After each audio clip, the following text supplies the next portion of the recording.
I put a question mark at the end of the title for this video because I didn't want it to be a statement, and instead I want it to be a launch point for discussion.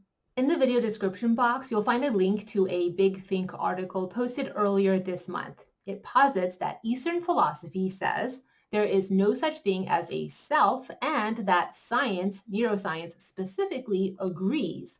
It posits that the reason you are unhappy is because of delusion. You focus way too much on yourself as an individual when the concept of the self is entirely illusory. It's not real. Western philosophy, on the other hand, particularly influenced by Descartes, has always held that the self is a pilot.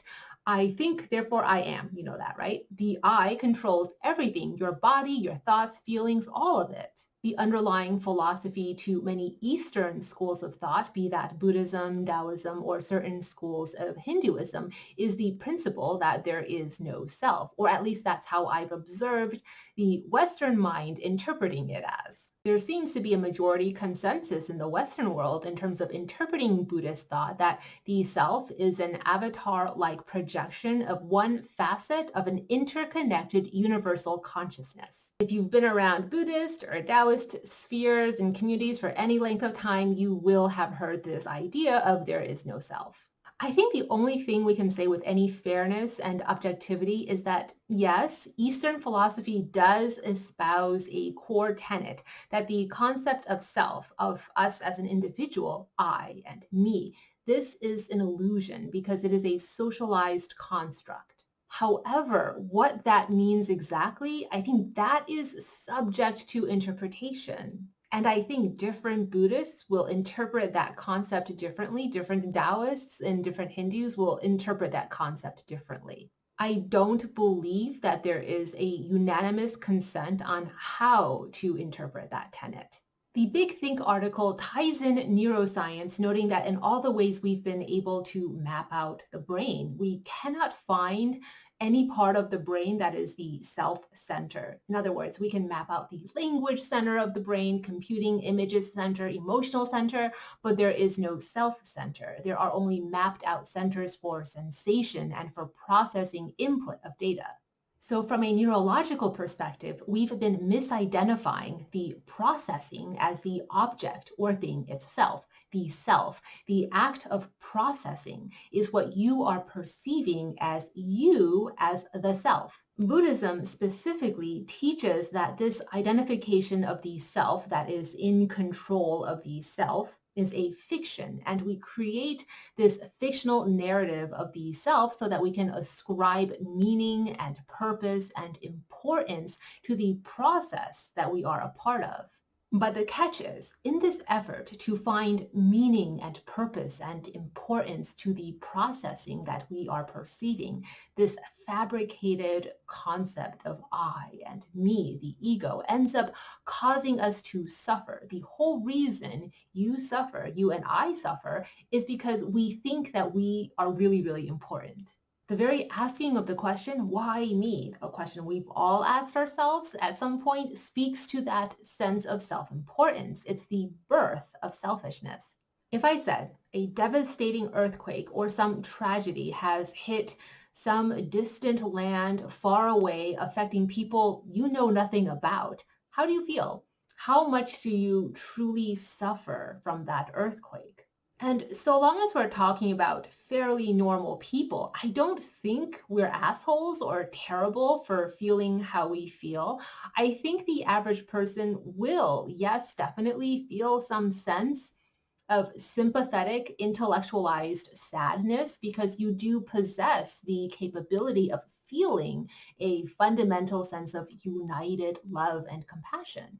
But if that earthquake hits home and you lose all of your belongings in one fell swoop and you lose all of your life savings, many of your loved ones die from the earthquake and life as you once knew it has been totally changed forever.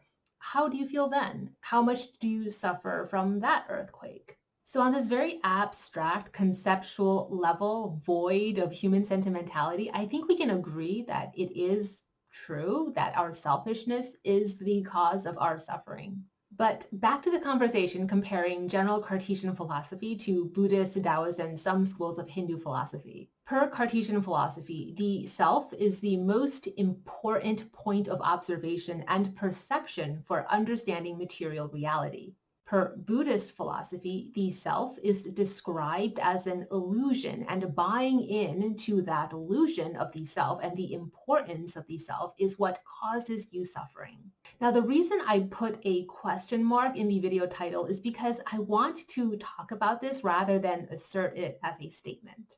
As I interpret it, so this is totally subjective, meaning how I interpret Buddhist and Taoist tenets, Eastern philosophy has long taught that this single isolated observation of self is a summation of processes, a motion in process, a verb.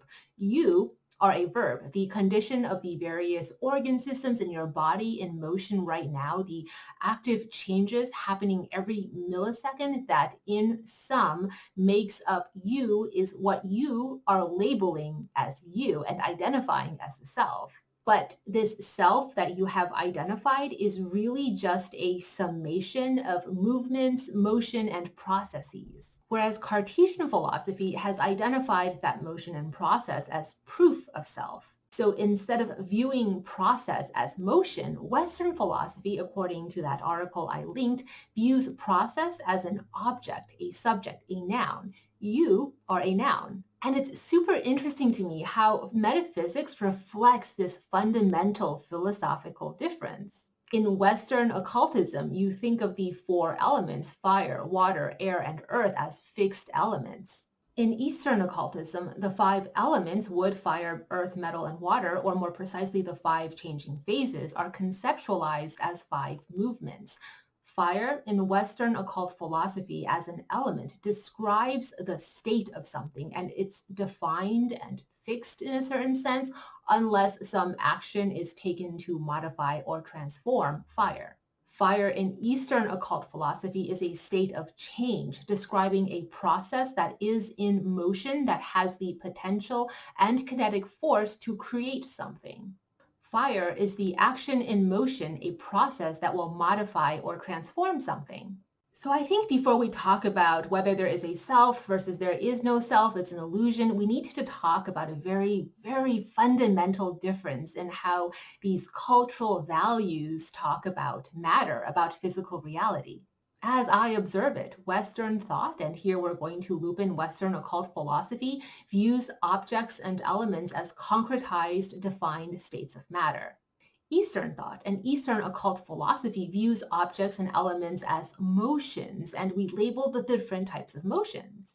Everything is a process. So instead of pointing and looking at stuff as fixed solid states or states of matter, we point and look at stuff as systems or processes in constant motion. So I might make the argument that Western philosophy views the self as point of determination for reality and perception. And Eastern philosophy agrees that the sense of self is a point of determination for perception, but that perception is false, and believing in that false perception is why we suffer. Because the true point of determination for reality is not the self, but the bigger picture thing that the quote unquote self is part of.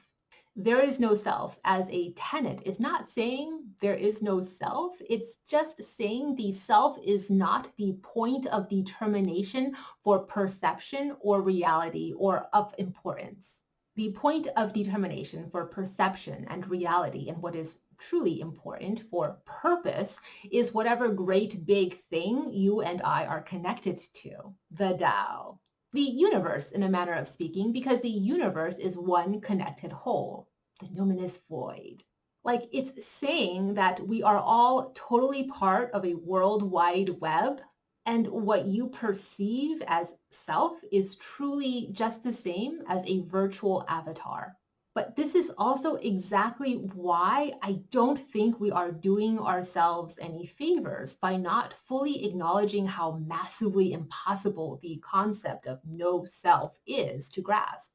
I really like the way that I think, therefore I am gives you a sense of control and purpose and self-importance because it is that sense of self-importance that drives you and gives you the motivation to contribute your part to the whole. So I believe there is a very good reason why the universe programmed us with a sense of self. And maybe we were programmed with this sense of self, fictional as it may be, so that we can go through the processing of life without having to confront the emptiness of it. The Matrix. When I watched The Matrix with my mom back in the day, she was totally like, oh my God, this is Buddhism 101. Buddhism is just taking the red pill so you can see the dismal reality as it is. Random personal growing up Buddhist sidebar. Growing up, I really struggled with many of the core Buddhist principles and even its originating mythology. Like the idea that the crown prince Siddhartha left his wife and child behind to find himself, even though like there's no such thing as self. I don't know. And Mara, the Mara he faced was a bunch of hot, seductive women. Really? The greatest evil you face is hot women? Not like innocent children dying, sociopaths, serial killers, famine, corruption by wealth and greed. Like, no, it's beautiful women. And as a teenager, I raised my concerns to my Shifu, thinking I was like intellectually sharp enough to go toe to toe with a Buddhist spiritual master. And I won't forget his response. He nodded and he said, yeah, that's good. That's good you're thinking this way. Because think about how flawed of a man the Buddha was and how even he could become the Buddha. So, what is stopping you, young girl, who is apparently less flawed than the Buddha, from becoming enlightened? And speaking of enlightenment, like this penultimate exalted goal, the final end goal of Buddhist practice, like, I don't think I want that. Do you? To be able to achieve a state of being where your loved ones are equal to you in sentimentality as mosquitoes. I mean, I'm putting it very coarsely, but like essentially, yeah, that's what emotional or sentimental detachment is. And if you don't suffer, it also means you don't feel pleasure because pleasure is an extreme sensation in contrast to suffering. So why would I want to be enlightened? I think being human is awesome. Okay, sidebar over. Back to the idea of self as most important point of view versus no self. With the experience of online communications, social media, and social networking, we realize, at least now, all too clearly that things that happen in virtual reality, decisions made in virtual spaces have huge ramifications on physical meat spaces. And so this condition of us identifying a process in motion, the self, even if it's just a virtual avatar, a falsehood or fictional narrative we have constructed, it still has, I believe, huge ramifications on whatever this bigger picture is.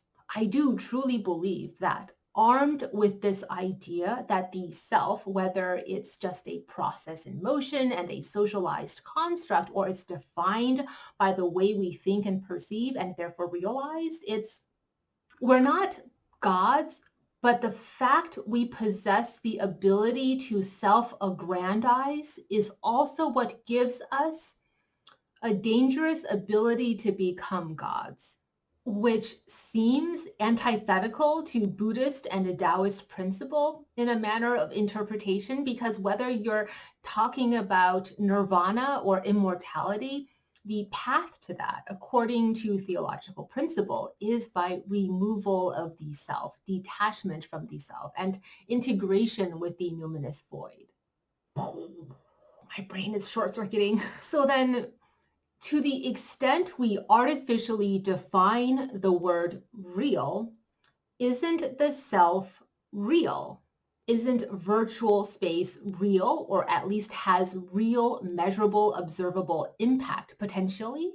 If we follow Buddhist tenet and detach from the sense of self, proclaiming it as an illusion we no longer want to be a part of so we can wake up to the reality of a greater collective united system where we are a cog in the machine and we happily perform the task of cog in the machine, but claiming the sense of self as reality and important and with defined purpose is how we, as a mere whatever little cog thing we are, we suddenly have the power through self-aggrandizement, this defined sense of self and control. With that, when we believe the self is real, we seize the power to overturn the entire greater collective united system to be able to create potentially a new world order in our own image. Wait, which one is the red pill and which one is the blue pill again? Returning to the topic at hand, the issue of the perception of self, is it all determinative of reality? I think, therefore I am. Or is it an illusion and therefore as an illusion, a form of mental bondage? So the illusory sense of self might be expressed as the tarot devil card, and awakening from the illusion is what? The tower card?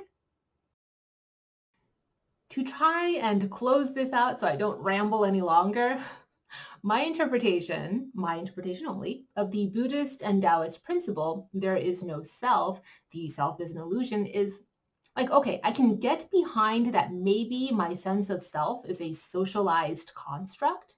And I can get behind the idea that like the total sum of all of these organ systems in motion, in growth and development, waxing and waning, and my physical senses navigating the environment so the organ systems can continue to be in motion safely or as safely as possible for a finite period. Like I can believe that, sure, that is the self.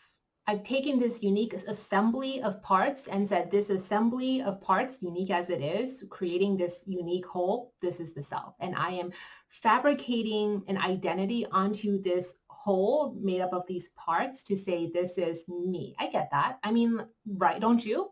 And so when we say there is no self, we're just acknowledging that the total sum of biological processes in motion that at some point will end or cease or be upcycled, if you believe in that, this self is only a term for convenience. And soul, okay, while the fragment of the universe that is sentient that I call my soul, while it's in this physical body and condition, I assume it is mine, but it's not mine. It belongs to a greater whole.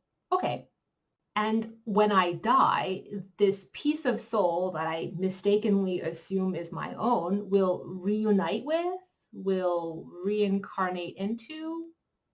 But then there's the Eastern belief in soul dualism or multiple layers of soul. And so part of that soul becomes part of like, I don't know, dark matter or dark energy in this universe, while the other part is what gets upcycled to continue whatever greater purpose the big picture universe, whole numinous void of the Tao oneness has planned.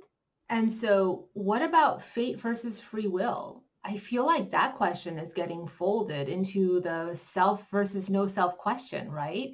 Because am I self-determining my purpose, or has a purpose been assigned to me long before my birth of consciousness as this self, and my whole point of existence is to be the cog in a machine, and that machine's purpose is what matters? And sure, because I know some smarty pants is going to bring it up, of course, to say Western philosophy and to pin it on Rene Descartes, when maybe we really should be talking about Socrates and Plato and Aristotle, and to say Eastern philosophy when Buddhism itself has polarizing traditions like Tantra Buddhism versus Sutra Buddhism. Yeah, I do agree that there are way too many nuances to cover in a 20-minute video.